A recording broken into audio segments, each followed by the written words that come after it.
Hello and welcome back to the channel Implied Investing. Today I'm going to be reviewing the ETF ISSB by Quantify Funds.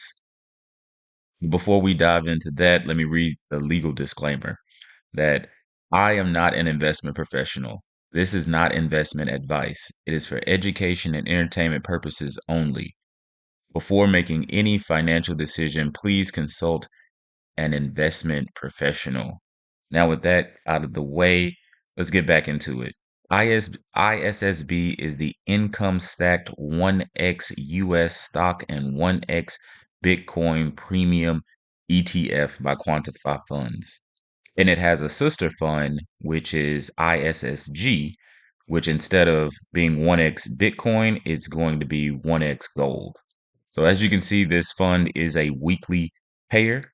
It has a net expense ratio of 1.4%, which will potentially rise to 1.29% in March 31st, 2027. They do have that option. It's very, very new, meaning at the time of this recording, it's February 22nd. The fund launched in February 20th. So we don't have a lot of information, but today we're going to do a deep dive into its ETF, into its prospectus, into its holdings to try to figure out where this fund might fit into your prospectus. Where this might fit into your portfolio, not prospectus, my apology. Okay, so some of this information we've already gone over. The issuer is Quantify Funds, ticker symbol ISSB. Its sister fund is ISSG. Right now, it is sitting at $25.47.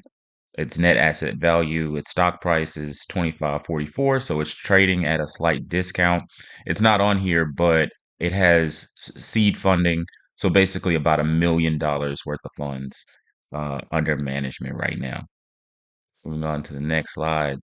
So here's the management team, and I thought that this slide would be pertinent and important because some people know who title investments are.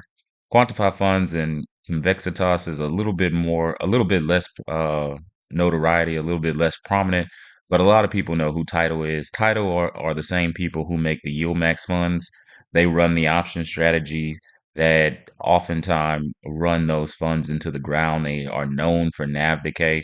They also run the option strategies for GIX and Nicholas David Nicholas funds, GIX and BLOX. But it's important to know that while they run the options and they do a lot of the background stuff for the ETF, they can follow the strategy that you give them. And that appears to be the relationship that they have here. They're not going selling options the same way for every ETF that they are a part of the management team of. That's not what's going on. They provide the operational backbone and oversight of the fund, ensuring regulatory compliance and efficient execution. It takes a lot to run an ETF. If you ever watch an interview or listen to fund managers of like small funds, it's very hard to run an ETF, and they're kind of like the consultants. Now, Quantify Funds and Convexitas are the sub-advisors. Quantify Funds bring the innovative stack strategy concept, while Convexitas executes the complex options trading strategy. So it looks like Convexitas is going to be the one who's actually executing the trading strategy. Title is handling like a lot of the regulatory stuff that ETFs have to have, and Quantify Funds is the one who are creating the strategy. Okay, moving on to the next slide. So this will show, this is where we can see what the investment thesis is and what it means to be 1x equities and 1x Bitcoin. So naturally, you may have discovered it or figured it out that they are using leverage. So for every dollar you put into the system, every dollar you put into this ETF, it gives you uh, dollar worth of equity and $1 worth of Bitcoin. So let's just go ahead and read its current exposure. ISSB employs a unique stack leverage strategy. It provides investors with 100% exposure to US large cap stocks and 100% exposure to Bitcoin simultaneously for every single dollar invested. This makes your capital efficient. By utilizing leverage through derivatives, the fund frees up capital. This allows the deployment of an option-based income strategy aiming to enhance returns beyond simple asset appreciation. So let's be clear about what that is. Like I said previously, every dollar gets you a dollar worth of exposure to US large cap, which is we'll get to it, but they get their exposure through the ETF SPY, which is the S&P 500.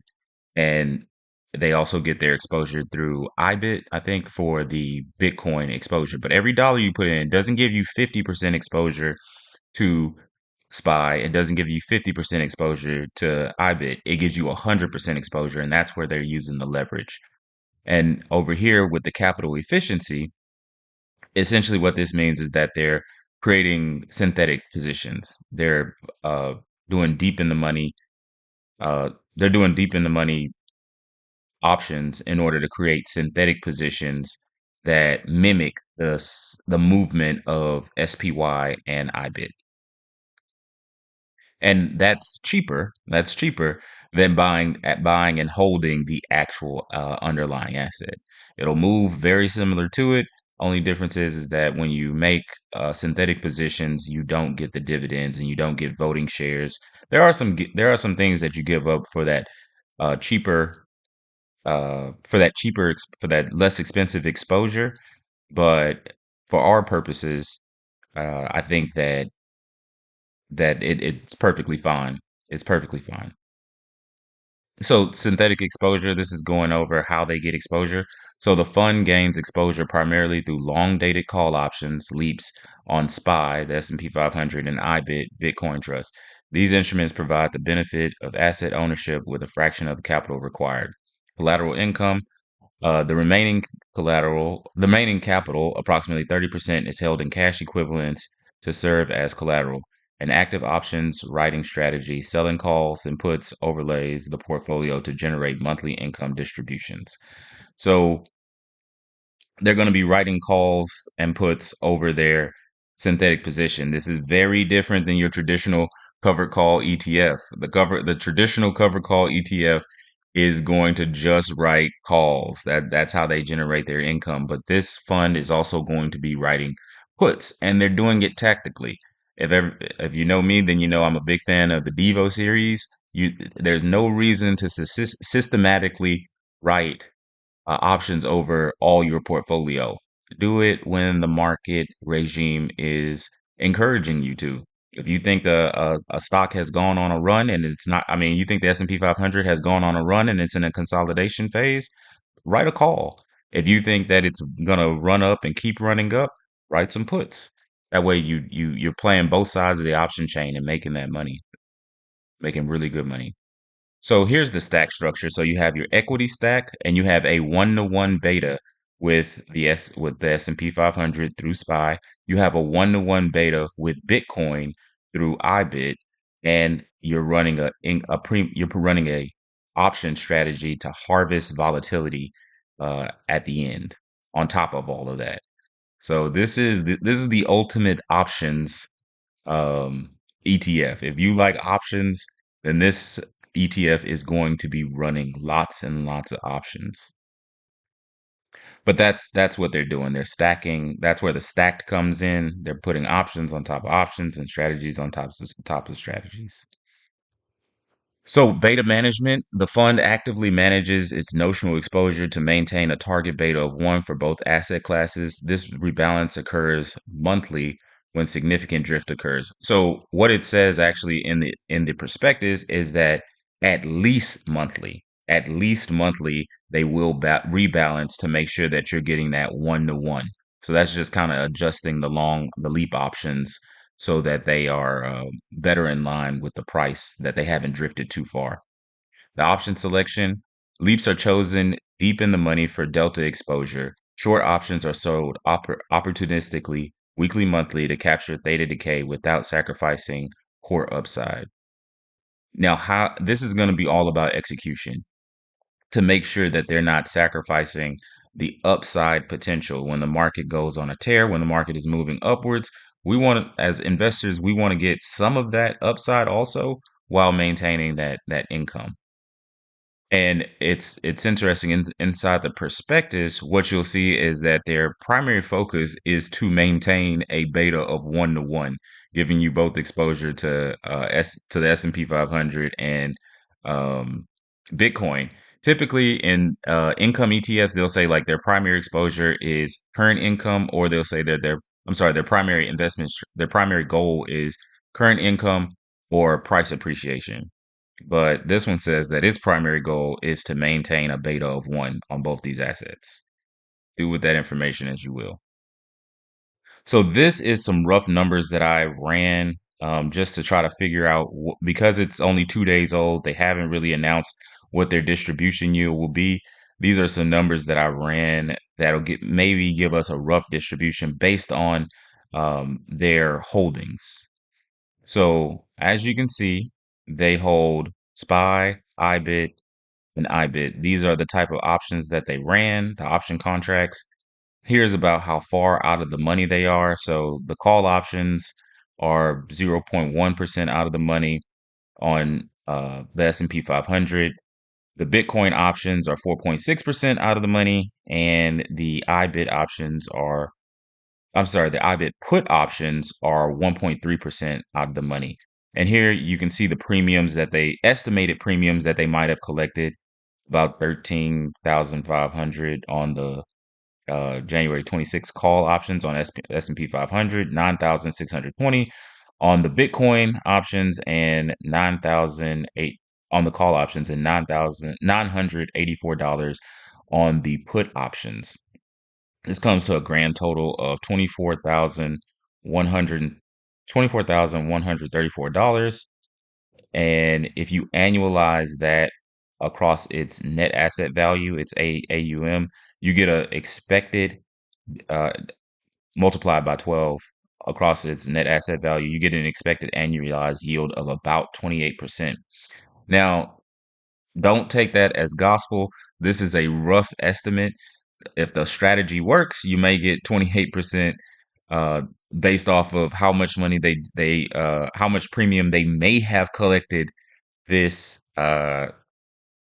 month.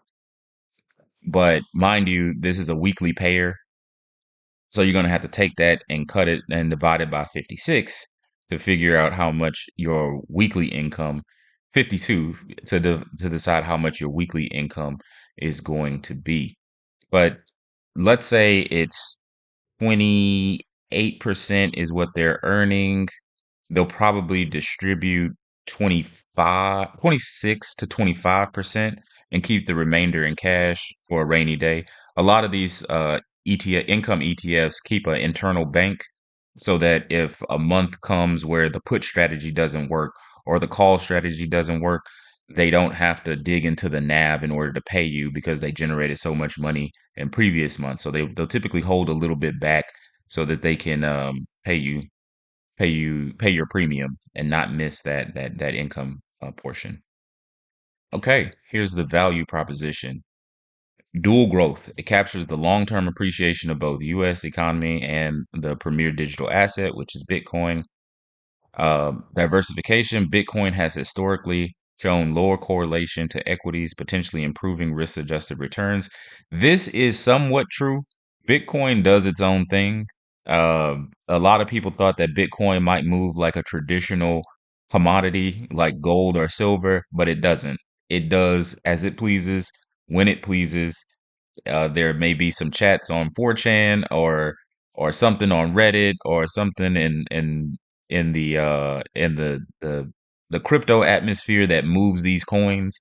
What really moves them? Sometimes it's nation states buying them, sometimes it's corporations buying them, but it is not necessarily correlated with the stock market. When the stock market goes down, it might decide to go up, or it might decide to go down with the stock market. This is something that you need to be aware of.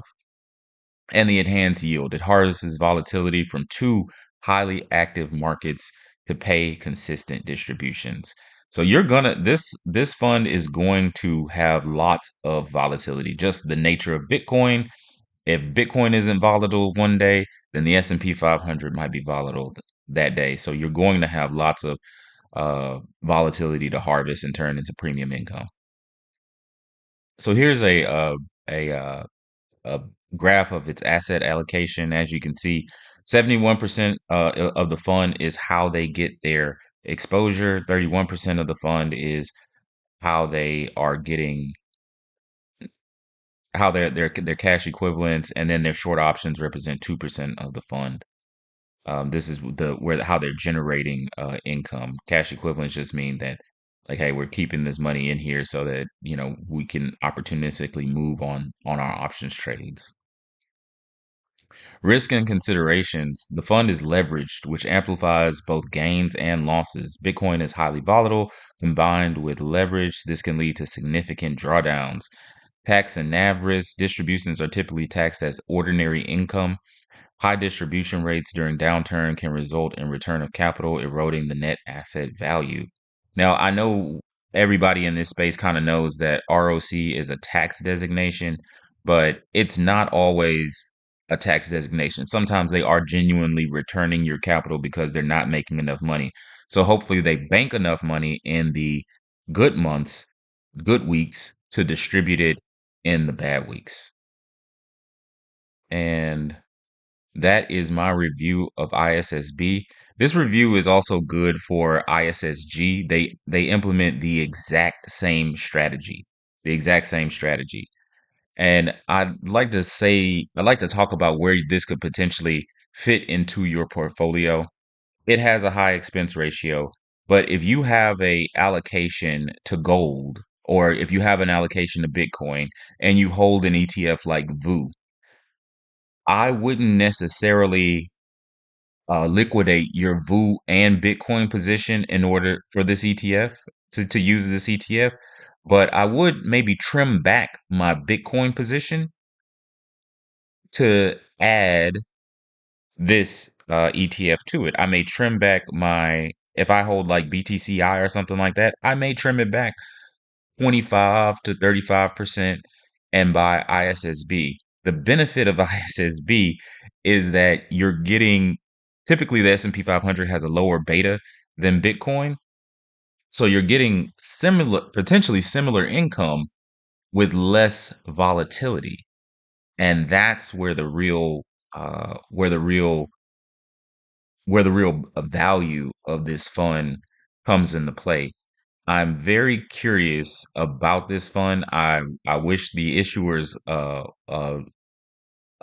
happy and successful career with this fund. I do think that ISSB is Generation 4. It may be a true Generation 4 fund because it's using leverage, it's using calls, it's using puts, and it's giving you access to multiple assets, not just equities, but equities and digital equities. I mean, digital stock, digital equity, digital gold, which is basically Bitcoin. So I would qualify this as a legit early Generation 4, and I am very excited to see what other types of funds um 2026 brings about. We all know 2025 was the era of the covered call, and then you had the sophisticated covered call that could give you some price appreciation, and then you had your blocks and your GIX, which ran uh, equities and call and put options at the same time. But this is using leverage call and put options at the same time. So this is going to be very, very interesting. With that, I'm going to go ahead and sign off. But before I go, please leave a like, leave a comment, subscribe. Let me know what other ETFs you would like reviewed in the coming days and weeks. So let me know if you plan on getting ISSB or ISSG. God bless, and you guys have a beautiful day.